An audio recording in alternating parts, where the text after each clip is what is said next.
तुळजापूरची तुळजाभवानी, माहूरची रेणुका माता, वणीची सप्तशृंगी माता आणि कोल्हारची भगवती म्हणजेच महालक्ष्मी अशा 3.5 शक्तिस्थळांचे एकत्रित व दुर्मिळ स्थान अहिल्यानगर जिल्ह्यातील राहाता तालुक्यातील कोल्हार भगवतीपूर येथे आहे. नगर मनमाड मार्गावर अमृतवाहिनी प्रवरा नदीच्या तीरावर हे तीर्थस्थान असून भगवती देवीच्या नावावरून या गावाचे भगवतीपूर असे नामकरण झाले आहे. नवसाला पावणाऱ्या भक्तांची मनोकामना पूर्ण करणाऱ्या या देवीचे हे मंदिर येथील ग्रामदैवत असून लाखो भक्तांचे ते श्रद्धास्थान आहे. दरवर्षी पौष शुद्ध पौर्णिमा ते माघ शुद्ध पौर्णिमा असा महिनाभर येथे यात्रा उत्सव साजरा होतो. संपूर्ण महिनाभर यात्रा असणारे महाराष्ट्रातील एकमेव देवस्थान असल्याचे सांगितले जाते. कोल्हार भगवतीपूर या गावाची आख्यायिका अशी आहे की समुद्र मंथनातून मिळालेले अमृत देवांना वाटप झाले ते ठिकाण होते इथून जवळ असलेले नेवासे.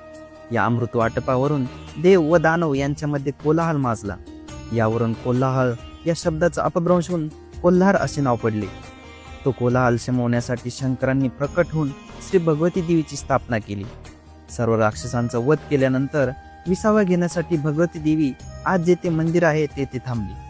त्यावेळी थकलेल्या देवीची खुशाली विचारण्यासाठी भवानी माता, रेणुका माता व सप्तशृंगी माता या भगिनी येथे आल्या व भगवती देवी सोबतच त्यांनी येथे वास्तव्य केले. भगवती मातेचे मंदिर पूर्वाभिमुख आहे. मंदिर परिसर प्रशस्त असून संपूर्ण परिसरात फरसबंदी आहे. मंदिर परिसरात अनेक पूजा साहित्याची दुकाने आहेत. मंदिरासमोर असलेल्या एका मोठ्या चौतऱ्यावर वैशिष्ट्यपूर्ण दगडी दीपमाळ आहे. या दीपमाळेवर जाण्यासाठी त्याच्या बाजूने गोलाकार जिना आहे. दीपमाळ आणि मंदिराच्या प्रवेशद्वाराच्या मधोमध होमकुंड आहे. सभामंडप, अंतराळ व गर्भगृह असे या मंदिराचे स्वरूप आहे. येथील गर्भगृह हे जुने मंदिर असून त्यापुढे अंतराळ व सभामंडपाचे नव्याने बांधकाम केल्याचे दिसते.